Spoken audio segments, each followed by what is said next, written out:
Hello guys, welcome back to my channel accounts with Aastha. सबसे पहले तो मैं आपसे ये कहूँगी, as my channel is not restricted to accounts, please मेरे को कोई अच्छे से नेम सजेस्ट करो जो मैं अपने नाम चैनल के नेम को चेंज कर पाऊँ। और मैं आपको ऑडिट का 11 चैप्टर का पूरे चैप्टर का नहीं, आधे का वो लेके आ रही हूँ, लेक्चर लेके आ रही हूँ। अगर आपको समझ में आता है तो आप बता देना, मैं इसके आगे का थोड़ा सा ही है वो डाल दूँगी। और इसके जितने भी क्वेश्चंस मैं करा सकती हूँ वो सारे मैं आपको कवर करा दूँगी।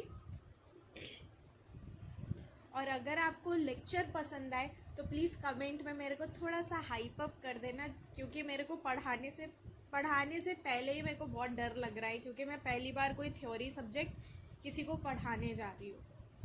और मैं आपको जो मैंने नोट्स बनाए थे ना, मैं आपको उसी से समझाने जा रही हूँ। मेरे हिसाब से वो ज़्यादा अच्छा रहेगा आपको समझाने के लिए, और आपको भी बने बनाए नोट्स मिल जाएंगे तो आपको भी ज़्यादा प्रॉब्लम नहीं होगी। तो चलिए स्टार्ट करते हैं चैप्टर 11 से, ethics and terms of audit engagement. सबसे पहले तो हम देखते हैं एथिक्स होता क्या है। देखिए, एथिक्स कोई लीगल रिक्वायरमेंट नहीं होती है, ये हमारी अंदर से आती है। लाइक होता है ना कि आपके मॉरल प्रिंसिपल्स कैसे हैं। हम लोग मॉरल साइंस पढ़ते थे, उस टाइम पे होता था ना कि हर चैप्टर के एंड में एक मॉरल प्रिंसिपल बताते थे कि इस चैप्टर से हमने क्या सीखा। आपको किसी को पानी पिलाना कहीं लीगल रिक्वायरमेंट तो नहीं है, लेकिन हाँ, ये आपने अगर किसी को पानी पिलाया या फिर आपने किसी को खाना दिया तो वो ये बताता है कि आप कैसे एज अ पर्सन, है ना। वो आपके अंदर से आता है कि नहीं यार, मुझे पानी पिला देना चाहिए, नहीं यार मुझे खाना खिला देना चाहिए। तो ये एथिक्स हमारी कोई लीगल रिक्वायरमेंट नहीं है, बट हाँ, ये हम ये बताते हैं कि हमें एज अ पर्सन हम कैसे हैं। ठीक है, तो देखते हैं एथिक्स होता क्या है। एथिक्स क्या है? मॉरल प्रिंसिपल्स हैं जो क्या गवर्न करते हैं हमारे पर्सन्स बिहेवियर और हमारे conduct of an activity. Ethics क्या है? Ethics are moral principle. वो गवर्न क्या करते हैं? एक पर्सन के बिहेवियर को और कंडक्ट ऑफ एन एक्टिविटी, कि आपका बिहेवियर कैसा है, एक इंसान का बिहेवियर कैसा है और आप क्या काम करते हो। जैसे अगर आपने किसी को पानी पिला दिया, अगर प्यासे को पानी पिला दिया, तो मतलब जो आपने काम किया है वो अच्छा किया है, आपकी कंडक्ट ऑफ एन एक्टिविटी अच्छी है।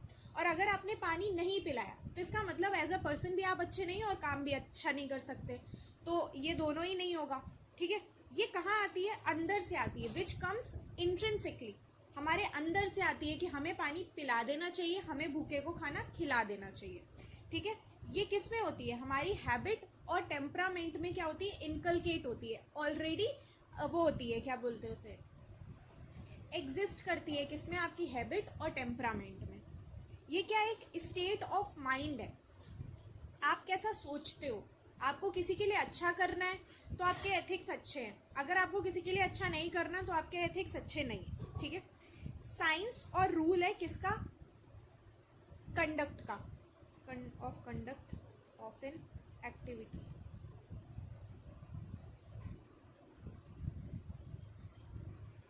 आप भी एक बार मेरे साथ रिपीट करना।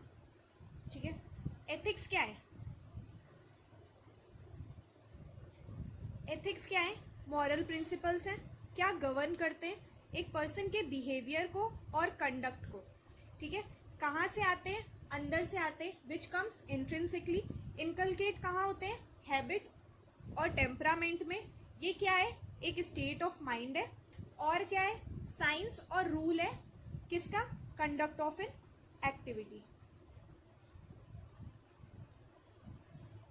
ठीक है, फिर से एक बार, ethics are moral principle which governs person's behavior or conduct of an activity which comes intrinsically, inculcated in habit and temperament. It is a state of mind. It is rule and science of conduct of an activity.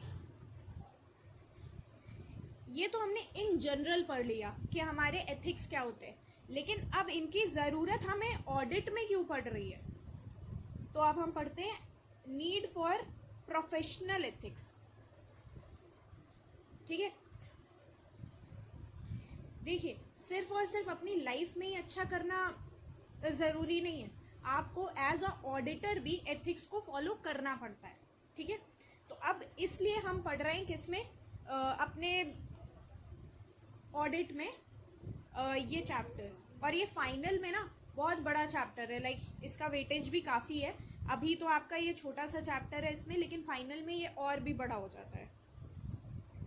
तो जो CA है ना, वो चाहे practice में हो चाहे service कर रहा हो, उसको क्या करना पड़ेगा, एथिकल बिहेवियर को फॉलो करना ही पड़ेगा। अब जैसे वैसे तो ये लीगल रिक्वायरमेंट नहीं होती है हमारे जो एथिक्स होते हैं, बट आईसीआई ने ना ये क्या कर रखा है, कंपलसरी कर रखा है, और हम बोल सकते हैं मैंडेटरी कर रखा है। और उन्होंने अपने सीए एक्ट 1949 में क्या कर रखा है, कोडिफाई कर रखा है कि आपके ये प्रिंसिपल ऑफ एथिक्स है, आपको फॉलो करने पड़ेंगे। तो आईसीआई क्या रिक्वायर करता है उसके सारे मेंबर से कि आपको प्रिंसिपल ऑफ एथिक्स को क्या करना पड़ेगा, कंप्लाई करना पड़ेगा, जो कि क्या है, कोडिफाई है। कहाँ पे कोडिफाई है, सीए एक्ट 1949 में, ठीक है। अब अगर कोई भी डेविएशन होता है, मतलब कोई भी डिफरेंस होता है, आपसे बोला गया है कि आपको कोई प्रिंसिपल ऑफ एथिक्स फॉलो करना है और आपने नहीं किया, तो फिर क्या होगा, डिसिप्लिनरी मैकेनिज्म आएगा हमारा उसमें, क्या बोलते हैं, एक्शन में।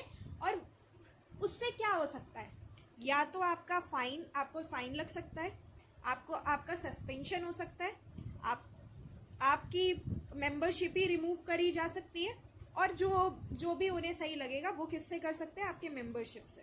आपको कोई फाइन लगा दिया, जैसे कोई छोटा मोटा आपने एथिक्स को वो किया, फॉलो नहीं किया, तो क्या होगा,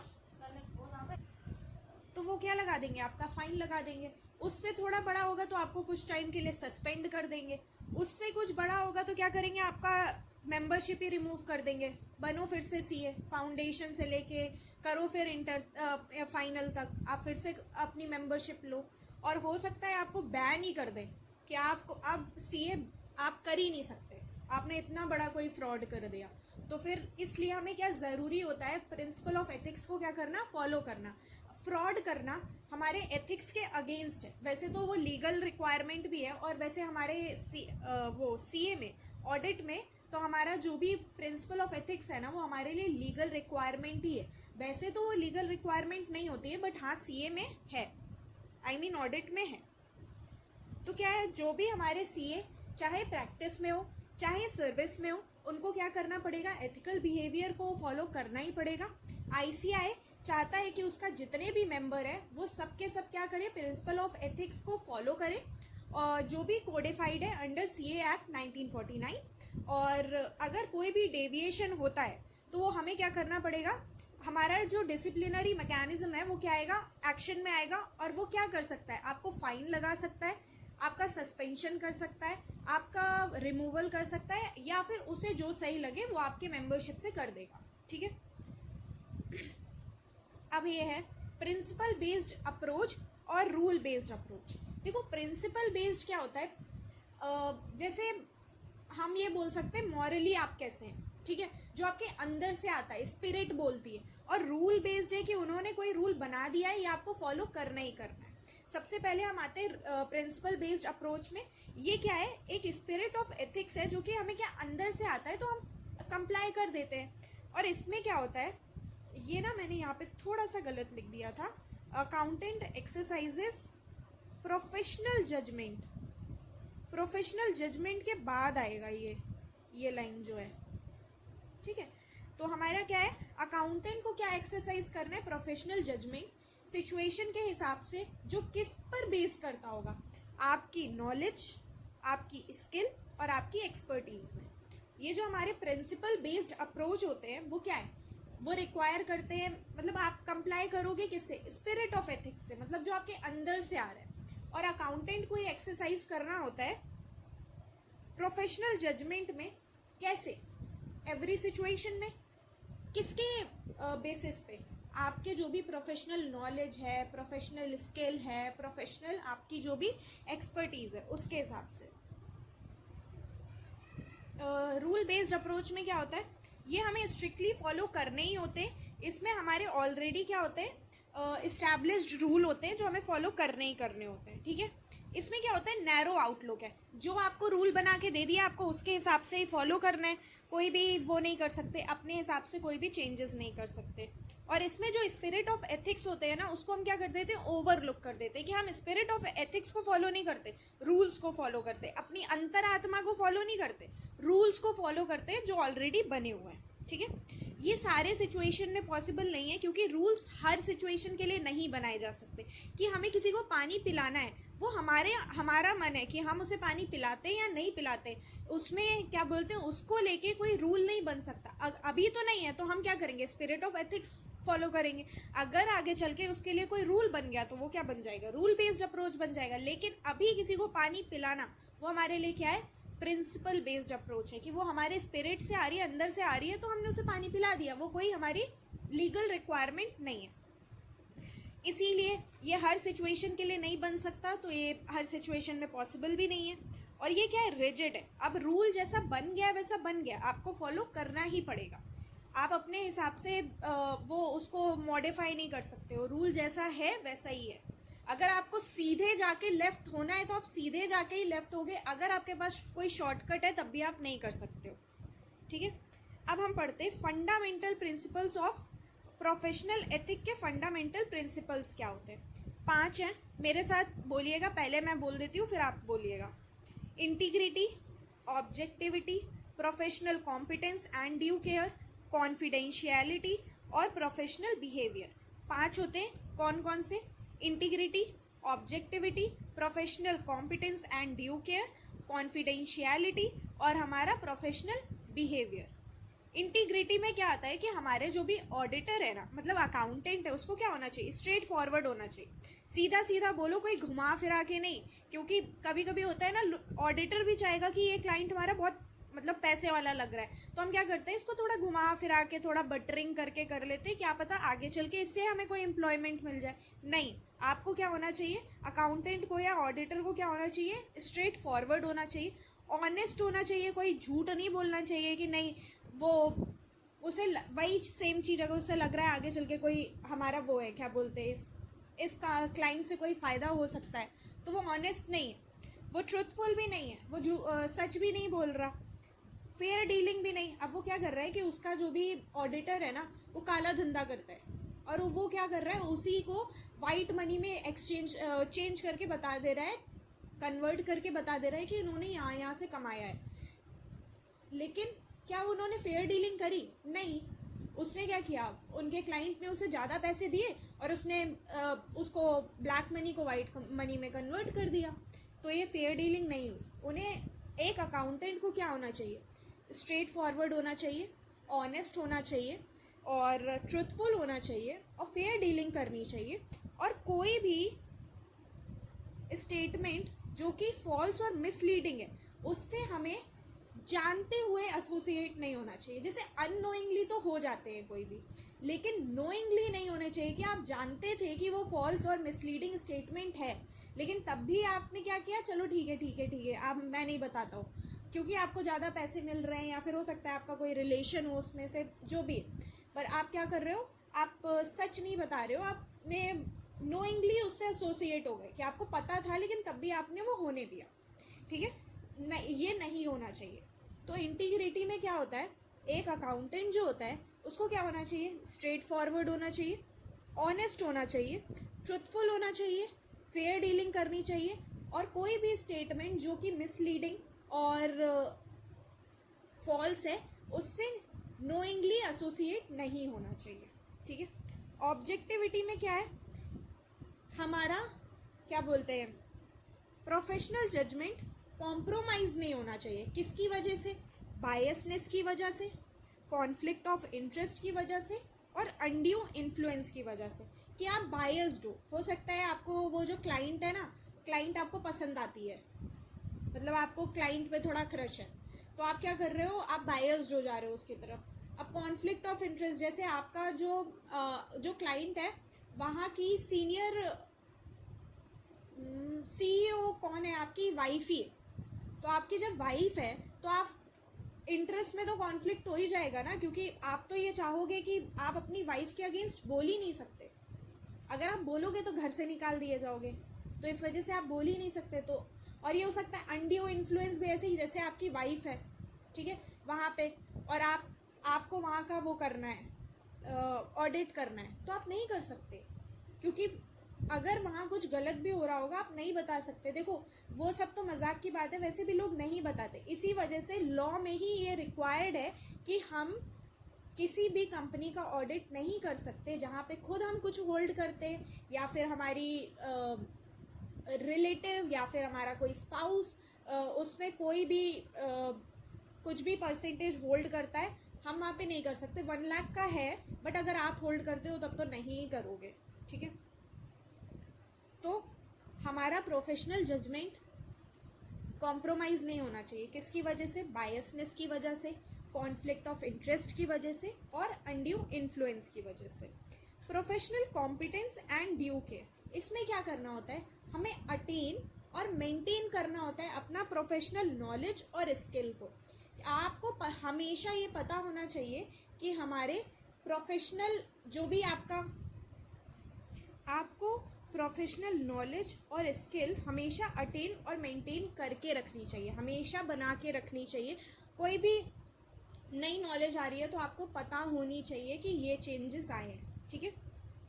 कॉन्फिडेंशियलिटी में क्या होता है, हमें पहले तो क्या करना होता है, मेंटेन करके रखनी चाहिए कॉन्फिडेंशियलिटी। कॉन्फिडेंशियलिटी मतलब कोई भी, किसी भी कंपनी का कोई भी चीज़ है, अगर हमारे क्लाइंट ने हमें बताया है, ऑडिटर को या फिर अकाउंटेंट को बताया है, तो वो किसी और को डिस्क्लोज नहीं कर सकता, किसी और को बाहर जाके नहीं, अरे अरे तुमको पता है वो तो हम ये वाला प्रोडक्ट लॉन्च करने वाला है, ऐसे नहीं कर सकते। आपको अंदर की बातें बाहर नहीं बतानी है।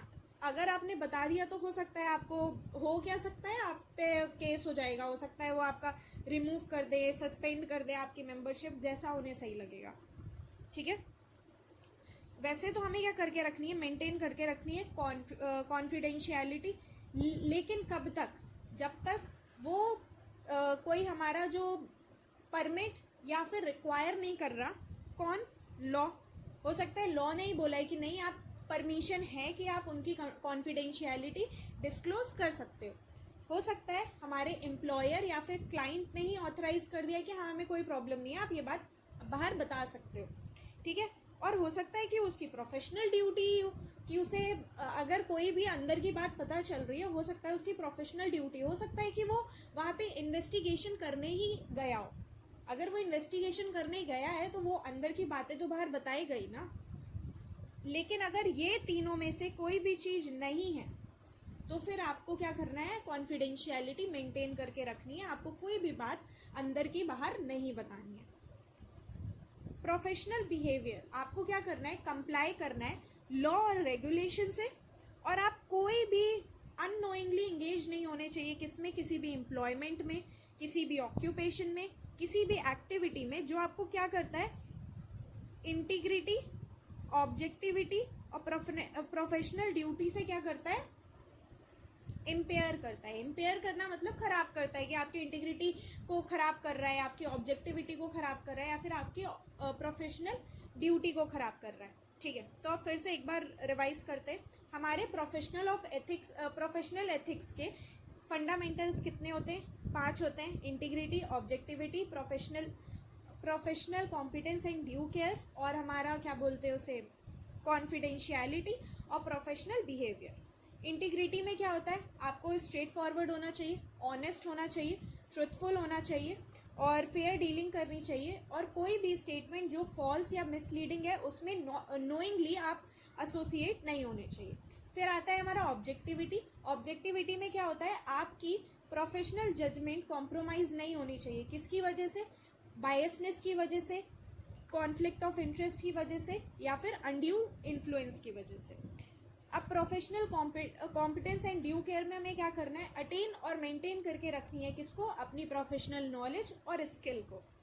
कॉन्फिडेंशियलिटी में क्या होता है, हमें मेंटेन करके रखनी है कॉन्फिडेंशियलिटी, अनलेस ये हमें कौन अलाउ कर रहा है, कौन परमिट कर रहा है, या फिर कौन रिक्वायर कर रहा है, हमारा लॉ रिक्वायर कर रहा है, तो हम कॉन्फिडेंशियलिटी ब्रेक कर सकते हैं।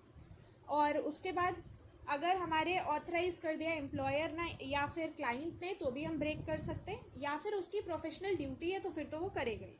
अब प्रोफेशनल बिहेवियर में क्या करना है कि आपको कंप्लाई करना है, जो भी लॉ और रेगुलेशन है उसको आपको फॉलो करना है, और कोई भी अननोइंगली आप किसी भी एम्प्लॉयमेंट, ऑक्यूपेशन और एक्टिविटी में वो नहीं होने चाहिए, क्या बोलते हैं, इंगेज नहीं होने चाहिए, जो कि आपकी इंटीग्रिटी, ऑब्जेक्टिविटी और प्रोफेशनल ड्यूटी को क्या कर दे, इम्पेयर कर दे। इम्पेयर कर दे मतलब खराब कर दे, ठीक है।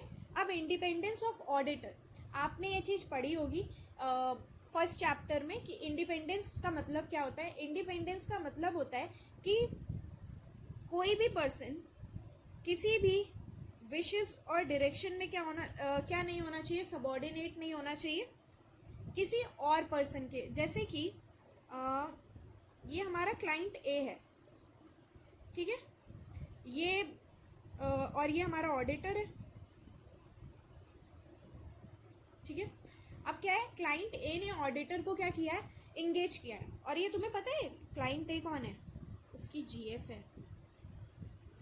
यहाँ पे आप क्या इंडिपेंडेंट रहोगे, नहीं, जो ये बोलेगी, जो विश ये मांगेगी, जो डायरेक्शन ये देगी, आप उसी के हिसाब से फॉलो करोगे, ठीक है। ऐसा नहीं होना चाहिए। Auditor should be independent. अगर वो इंडिपेंडेंट नहीं होगा तो वो ऑडिट नहीं कर सकता। इस केस में क्या वो होगा, नहीं होगा।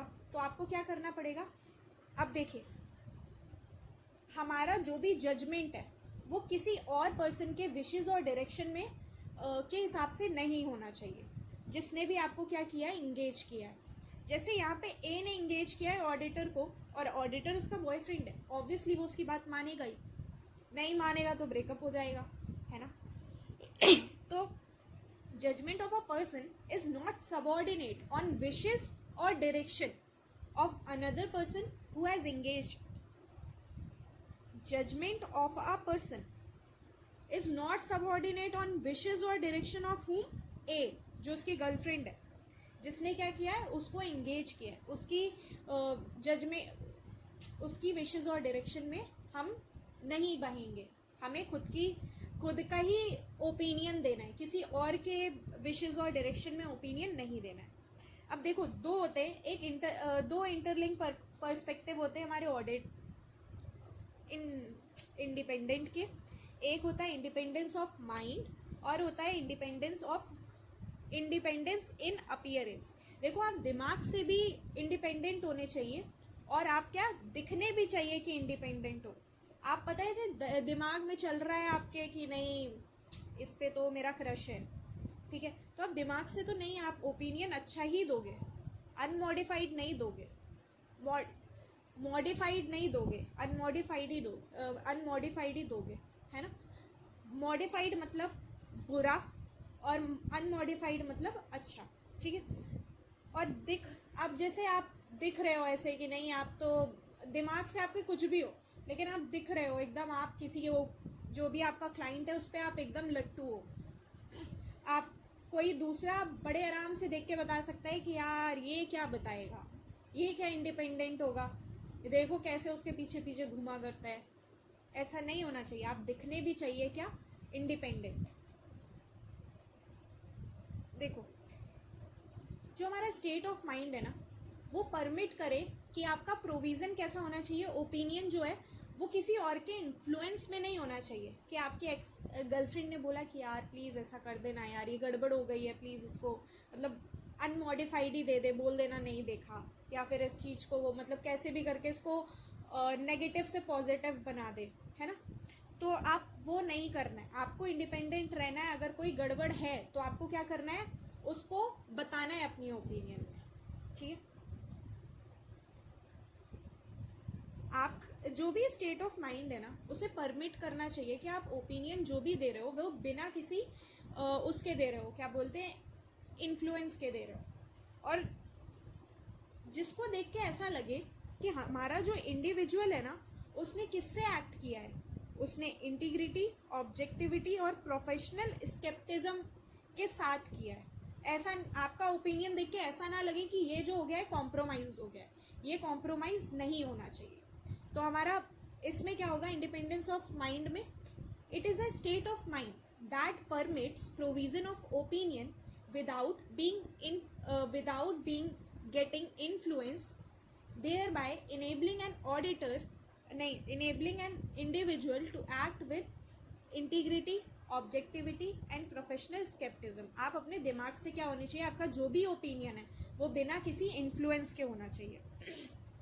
अब अपीयरेंस में क्या होता है, आप वो सारे फैक्ट्स और सर्कमस्टेंसेस को क्या करो, अवॉइड करो, जिससे किसी थर्ड पार्टी को ये लगे कि भाई इसने तो अपनी वो इंटीग्रिटी, ऑब्जेक्टिविटी और प्रोफेशनल स्केप्टिज्म को क्या कर दिया है, कॉम्प्रोमाइज़ कर दिया. अब जैसे मैंने बताया कि आप अपने क्लाइंट के पीछे एकदम पागल ही लग रहे हो, दूसरा भी देख के बता दे कि भाई नहीं ये क्या वो अनमॉडिफाइड देगा, मॉडिफाइड देगा, ये तो अपने आप दिख रहा है कि वो तो उसके पीछे ऐसे पागल है, वो तो जो वो बोलेगी वैसे ही करेगा. ठीक है, ऐसा नहीं होना चाहिए. आपको वो सारे फैक्ट्स और सर्कमस्टांसेस को क्या करना है, अवॉइड करना है, जिससे थर्ड पार्टी को क्या लगे कि वो रीजनेबली कंक्लूड कर पाए कि ऑडिटर जो है उसने क्या कर दिया, कॉम्प्रोमाइज़ कर दिया उसकी इंटीग्रिटी, ऑब्जेक्टिविटी और प्रोफेशनल स्केप्टिज्म को. अब हमारे थ्रेट टू इंडिपेंडेंस, हमारे 5 थ्रेट होते हैं. एक self interest threat, self review threat, advocacy threat, familiarity threat और इंटिमिडेशन थ्रेट. देखो सेल्फ इंटरेस्ट थ्रेट क्या होता है, भाई जैसे कि आपको ऐसा लगता है कि आपका कोई फाइनेंशियल इंटरेस्ट है, किस में, पार्टनर में या फिर एसोसिएट में, किसी कंपनी में आपका क्या है, वो किसी फर्म में या फिर किसी एसोसिएट में आपका क्या है, फाइनेंशियल इंटरेस्ट है. तो इसमें क्या हो जाएगा, सेल्फ इंटरेस्ट थ्रेट आ जाएगा. आपको लगता है कि वो काफ़ी अच्छी फर्म है या फिर काफ़ी अच्छी एसोसिएट है या फिर ज़्यादा काफ़ी अच्छी कंपनी है, तो आपको क्या लगेगा कि यार इसके साथ अगर मैं बना रहा ना तो आगे चल के मेरे को फ़ायदा हो सकता है. तो यहाँ पे क्या आ जाएगा, आपने अपने बारे में सोच लिया. सेल्फ इंटरेस्ट थ्रेट नहीं आना चाहिए. सेल्फ रिव्यू थ्रेट में क्या होता है कि आप वही चीज़ें जो आपने ही पिछले प्रीवियस ऑडिट में क्या किए थे, बनाई थी, जो भी जजमेंट और कंक्लूजन थे, आप उसी को रिव्यू कर रहे हो. आपने ही जो अपनी चीज़ें बनाई हैं, बैलेंस शीट आपने ही बनाई और रिव्यू आप ही कर रहे हो उसको, तो वो नहीं होना चाहिए. क्यों? क्योंकि जो गलती आपने करी होगी तो क्या आप वो किसी को बताओगे, अपनी गलती कोई नहीं बताता. अब वही चीज़ जो आपने प्रीवियस ऑडिट में, मतलब वही चीज़ है जो आपने बैलेंस शीट अपने खुद ही बनाई और आप उसी को रिव्यू कर रहे हो, तो क्या आप बताओगे कि उसमें कोई गड़बड़ हुई है? नहीं बताओगे. एडवोकेसी थ्रेट में क्या है, ऑडिटर प्रमोट कर रहा है या फिर ऐसा लग रहा है कि वो प्रमोट कर रहा है किसके, क्लाइंट के ओपिनियन को. जैसे हो सकता है उसके 4-5 क्लाइंट है, एक का ना बटन का बिजनेस है, एक का शर्ट का बिजनेस है और एक का सिलाई का बिजनेस है. मतलब एक बटन लगाता है, एक सिलाई करता है और एक शर्ट बेचता है. आप इन तीनों को मिला दे रहे हो, इन तीनों के बिजनेस को एक दूसरे को क्या कर रहे हो, प्रमोट कर रहे हो. बाद में क्या आप उससे कमीशन लोगे? पहली बात तो आप प्रमोट कर ही नहीं सकते. कभी भी आपने ये नहीं देखा होगा किसी भी कहीं पे भी ये लिखा हो कि 1000 रुपये में इनकम टैक्स फाइल, 1000 रुपये में इनकम टैक्स फाइल नहीं लिख सकते. आप नहीं लिख सकते, आप प्रमोट नहीं कर सकते और ऐसा लगना भी नहीं चाहिए कि आप प्रमोट कर रहे हैं किसके, क्लाइंट के ओपिनियन को. फैमिलियरिटी थ्रेट क्या होता है कि अगर ऑडिटर को अपनी क्लाइंट से प्यार हुआ, अगर उनको, उन दोनों को क्या हो गया, एक दूसरे से लव हो गया, ऑडिटर और क्लाइंट को एक दूसरे से लव हो गया. ऐसा नहीं होना चाहिए. कोई भी रिलेशनशिप इस्टेब्लिश नहीं होना चाहिए. अगर इस्टेब्लिश हुआ, और इंटिमिडेशन थ्रेट का मतलब क्या होता है कि कभी भी ये ऐसा नहीं होना चाहिए कि हमारा जो क्लाइंट है वो ऑडिटर को क्या कह रहा है, अगर तूने मॉडिफाइड ओपिनियन दी ना तो मेरे बंदे बाहर हैं, तुझे देख लेंगे. अब तो जब उसको ऐसी धमकी मिल गई है, तुझे देख लेंगे, पता नहीं कैसा हो, पता चला गोलियां चलवा दे, तो हमारा जो ऑडिटर होगा क्या वो सही से ऑब्जेक्टिवली एक्ट कर पाएगा? नहीं, उसे डेटर्ड कर दिया गया, मतलब उसे रोक दिया गया क्या, ऑब्जेक्टिवली एक्ट करने से. ठीक है.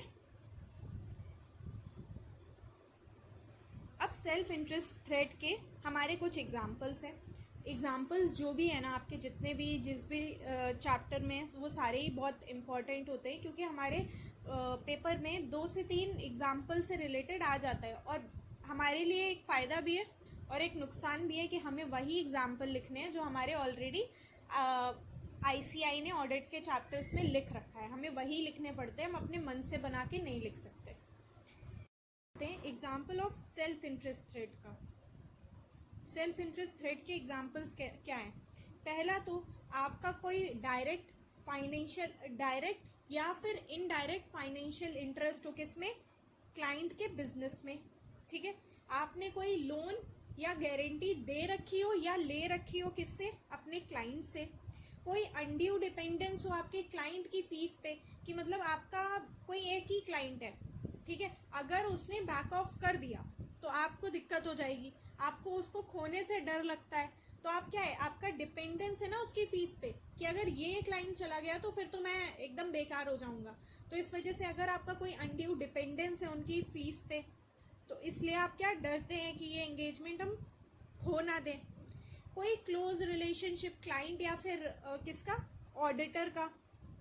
Potential employment with the client, कि अगर आपको कोई पोटेंशियल, जैसे हो सकता है आगे चल के आपको क्या उनके बिजनेस में आपको क्या मिल जाए, एम्प्लॉयमेंट मिल जाए, ये चांसेस है, तो क्या सेल्फ इंटरेस्ट थ्रेट है, हम अपने बारे में ही सोच रहे हैं। Contingent fees for the audit, जैसे आपको उन्होंने बोला कि आप अगर ये करोगे तो मैं आपको इतनी फीस दे सकता हूँ, अगर आपने अनमॉडिफाइड ओपिनियन दी तो मैं आपको इतनी फीस दे दूंगा, ठीक है।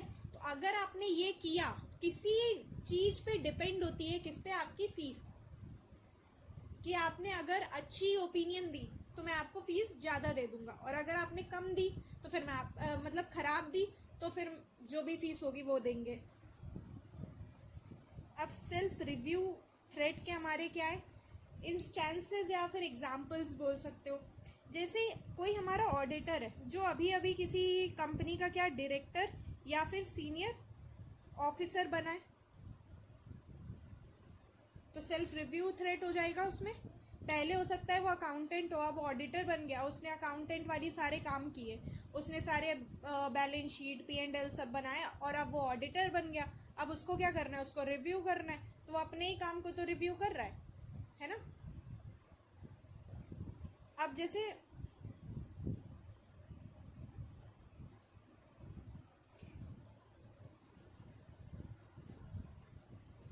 जब कोई ऑडिटर अभी हाल ही में क्या कोई डायरेक्टर या फिर सीनियर वो था, ऑफिसर था हमारे कंपनी का, या फिर वो कोई ऐसी सर्विसेज परफॉर्म कर रहा है जो खुद ही उसी के सब्जेक्ट मैटर है, ऑडिट का सब्जेक्ट मैटर वही है जो उसने सर्विसेज परफॉर्म की, जैसे उसी ने सारे वो बनाए बैलेंस शीट वगैरह, और अब वो वही उसको रिव्यू कर रहा है, तो यहाँ पे सेल्फ रिव्यू थ्रेट आ जाएगा। फैमिलियरिटी थ्रेट में क्या होगा? कोई भी हमारा क्लोज रिलेटिव जो है वो ऑडिट टीम में वर्क कर रहा है, या तो सीनियर पोजीशन में है, किसमें? क्लाइंट की कंपनी में, तो उसमें क्या हो जाएगा? सेल्फ फैमिलियरिटी थ्रेट हो जाएगा, कि भाई मतलब हमारा ही कोई क्लोज रिलेटिव कहीं काम करता है, तो ऑब्वियसली हम नहीं चाहेंगे कि उसके बिजनेस में कोई इम्पैक्ट पड़े, ठीक है। हमारा जो फॉर्मर पार्टनर था फर्म का, ऑडिट फर्म का, वो या तो कोई डायरेक्टर है या तो सीनियर एम्प्लॉई है, किसमें? क्लाइंट की कंपनी में, तो भी फैमिलियरिटी थ्रेट हो सकता है। कोई लॉन्ग एसोसिएशन है, किसमें? स्पेसिफिक क्लाइंट या फिर ऑडिटर में, तो भी फैमिलियरिटी थ्रेट हो सकता है। इसी वजह से हमारी कंपनीज एक्ट क्या कहती है कि हमें वो ऑडिटर को क्या कूलिंग पीरियड लगा देना चाहिए, 5 साल से ज़्यादा नहीं हो सकता। उसके बाद हमें क्या करना पड़ता है? कूलिंग पीरियड लगाना पड़ता है, जैसे कि उनके बीच में लॉन्ग एसोसिएशन डेवलप ही ना हो।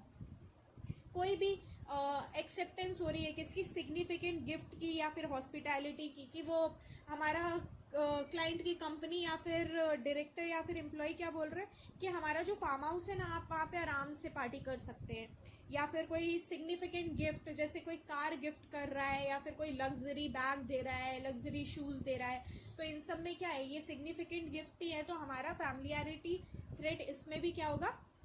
आ जाएगा। अब हमारे सेफ गार्ड्स क्या होते हैं इंडिपेंडेंस के? देखो बहुत ही बेकार है, इनको तो मतलब पता नहीं क्यों ही बनाया, ऐसा तो कोई इंडिपेंडेंस में ये तो कोई सेफ गार्ड नहीं कर सकते। पहला तो सुनिए क्या बोलते हैं, पहले तो आप always be and appear to be independent, आप इंडिपेंडेंट रहिए और दिखने भी चाहिए आप इंडिपेंडेंट। और आपको क्या, आपके पास आपकी इंटीग्रिटी, ऑब्जेक्टिविटी और प्रोफेशनल स्केप्टिज्म होना चाहिए आपके अंदर। और आपको ना जितने भी थ्रेट टू इंडिपेंडेंस है उनको क्या करना पड़ेगा, कंसीडर करना पड़ेगा पहले से ही। जैसे आपको पता है कि मतलब जो हमारा आप और जो क्लाइंट है, वो क्लाइंट का जो कंपनी है वहाँ पे आपकी वाइफ काम करती है, तो ऑब्वियसली यहाँ पे फैमिलियरिटी थ्रेट आ जाएगा। तो यहाँ पे उसकी इंडिपेंडेंस क्या होगी, इंडिपेंडेंस में गड़बड़ आएगा। तो हमें वो क्या करना पड़ेगा, पहले से ही कंसिडर करना पड़ेगा। और अगर ऐसा कुछ है तो प्लीज़ आप वहाँ के ऑडिट मत करिए। आप क्या करिए, या तो उस काम से डिसिस्ट करिए, या तो आप अपने क्या करिए, सेफ गार्ड्स को लगाइए। ठीक है। नेक्स्ट क्या है, अगर आप फुल्ली इम्प्लीमेंट नहीं कर रहे हैं, कर पा रहे हैं सेफ गार्ड को, तो आप वो काम एक्सेप्ट करिए ही मत। तो हमारे सेफ गार्ड्स क्या क्या है, always be and appear to be independent, रहिए और दिखिए भी इंडिपेंडेंट। आपके अंदर क्या होना चाहिए, इंटीग्रिटी, ऑब्जेक्टिविटी और प्रोफेशनल स्केप्टिज्म होना चाहिए। आपको हमेशा कंसीडर करना चाहिए क्या, थ्रेट टू इंडिपेंडेंस। आपको उस टास्क से दूर रहना चाहिए, या फिर आपको पुट इन करना चाहिए क्या, सेफगार्ड्स को। अगर आप फुल्ली इम्प्लीमेंट नहीं कर पा रहे हैं सेफगार्ड्स को, तो आप क्या करिए, वो काम एक्सेप्ट करिए ही मत। अब आते हैं प्रोफेशनल स्केप्टिज्म में। प्रोफेशनल स्केप्टिज्म क्या होता है, एक एटीट्यूड है। मतलब स्केप्टिक होना मतलब क्या होता है आपका, वो क्या बोलते हैं उसको, शक करना। हाँ, सबके सब स्केप्टिक होते हैं भाई, सबके सब, कौन नहीं करता शक। तो वो तो हमारा नॉर्मल लाइफ से हो गया। अब प्रोफेशनली भी हमें क्या होना चाहिए, स्केप्टिक होना चाहिए। हमें हमेशा शक करते रहना चाहिए। जैसे प्रोफेशनल स्केप्टिज्म हमारा क्या है, वो एक एटीट्यूड है। वो एटीट्यूड है जिसमें क्या है, हम एक क्वेश्चनिंग माइंड होता है हमारा, कि हमें हर चीज में मतलब क्वेश्चन करते रहना चाहिए कि मतलब ऐसा है तो ऐसा क्यों है, अगर ऐसा नहीं है तो ऐसा क्यों नहीं है। ठीक है। और हमें अलर्ट रहना चाहिए उन सारी कंडीशंस पे जो हमें इंडिकेट कर रही है कि यहाँ पे मिस स्टेटमेंट हो सकती है, किसकी वजह से, फ्रॉड और एरर की वजह से। हमें क्रिटिकल असेसमेंट करना चाहिए किसका, हमारा ऑडिट एविडेंस का। तो हमारा प्रोफेशनल स्केप्टिज्म क्या है, वो एक एटीट्यूड है जिसमें क्या होता है, क्वेश्चनिंग माइंड होना चाहिए। आपको अलर्ट होना चाहिए उन सारी कंडीशन से जो आपको लग रहा है कि मिस स्टेटमेंट हो सकती है, जहाँ पे किसकी वजह से, फ्रॉड या फिर एरर की वजह से। और आपको क्रिटिकल असेसमेंट करना चाहिए किसका, इन वो ऑडिट एविडेंस का। अब आपके एग्जाम्पल्स क्या क्या होते हैं प्रोफेशनल स्केप्टिज्म के, देखो, एक कोई ऑडिट एविडेंस है, वो दूसरे को क्या कर रहा है, कॉन्ट्राडिक्ट कर रहा है। जैसे आपने डेटर्स अकाउंट देखा और आपने ट्रांजेक्शन देखी, दोनों क्या कर रहे हैं, एक दूसरे को कॉन्ट्राडिक्ट कर रहे हैं। यहाँ पे 6,000 लिखा है तो वहाँ पे 60,000 लिखा है, तो दोनों ऑडिट एविडेंस क्या कर रहे हैं, एक दूसरे को कॉन्ट्राडिक्ट कर रहे हैं। आपको कोई भी ऐसा लग रहा है कि डॉक्यूमेंट रिलायबल नहीं है, या फिर जो भी रिस्पॉन्सेज आपको इंक्वायरीज के उसमें मिल रहे हैं वो आपको क्वेश्चनेबल लग रहे हैं। और जहाँ पे देखिए एक ऑडिट एविडेंस दूसरे ऑडिट एविडेंस को क्या कर रहा था, कॉन्ट्राडिक्ट, तो वहाँ पे पॉसिबिलिटी है कि फ्रॉड भी हो सकता है। या फिर जहाँ पे आपको एडिशनल ऑडिट प्रोसीजर लगाने की क्या ज़रूरत पड़ रही है, क्यों पड़ रही है, हम तो वही ऑडिट प्रोसीजर्स लगा रहे थे ना जो लगाने चाहिए थे। एडिशनल की ज़रूरत तभी पड़ेगी जब आप स्केप्टिक हो रहे हैं, जब आपको लग रहा है कि कुछ गड़बड़ है, इस वजह से आपको और ऑडिट प्रोसीजर क्या करने पड़ रहे हैं, लगाने पड़ रहे हैं। प्रोफेशनली स्केप्टिक होने से क्या रिड्यूस होता है, किस चीज़ का रिस्क रिड्यूस होता है, ओवरलुकिंग अनयूजुअल सर्कमस्टांसेस। कि वो जो सर्कमस्टांसेस होते हैं ना, जो लोग जनरली छोड़ देते हैं, वो आप क्या करते हो, आप ओवरलुक नहीं करते हो। ठीक है। ओवर जनरलाइजिंग कंक्लूजन, आप कंक्लूजन्स को ओवर जनरलाइज नहीं कर रहे हो, मतलब किसी कंक्लूजन पे एकदम से नहीं आ जा रहे हो, आप हर चीज़ों को कंसिडर करने के बाद आ रहे हो, तो वो रिस्क को क्या कर देता है, रिड्यूस कर देता है। अब आप कोई इनअप्रोप्रिएट अजम्पशन यूज नहीं करोगे, है ना, वो रिस्क को क्या कर देता है, इनअप्रोप्रिएट अजम्पशन को यूज करने के रिस्क को क्या कर देता है, रिड्यूस कर देता है। तो प्रोफेशनल स्केप्टिज्म हमें किस चीज में हेल्प करता है, रिड्यूस करने में। कौन कौन से रिस्क को, overlooking unusual circumstances, overgeneralising conclusions, और यूजिंग इनअप्रोप्रिएट अजम्पशन। और ये क्या इंक्लूड करता है, ये कंसिडर करता है हमारे किसमें, सफिशिएंट और अप्रोप्रिएट ऑडिट एविडेंस को। ठीक है, नेक्स्ट, ऑडिट एंगेजमेंट का मतलब क्या होता है, क्लाइंट किसको एंगेज कर रहा है, क्लाइंट किसको एंगेज कर रहा है, ऑडिटर को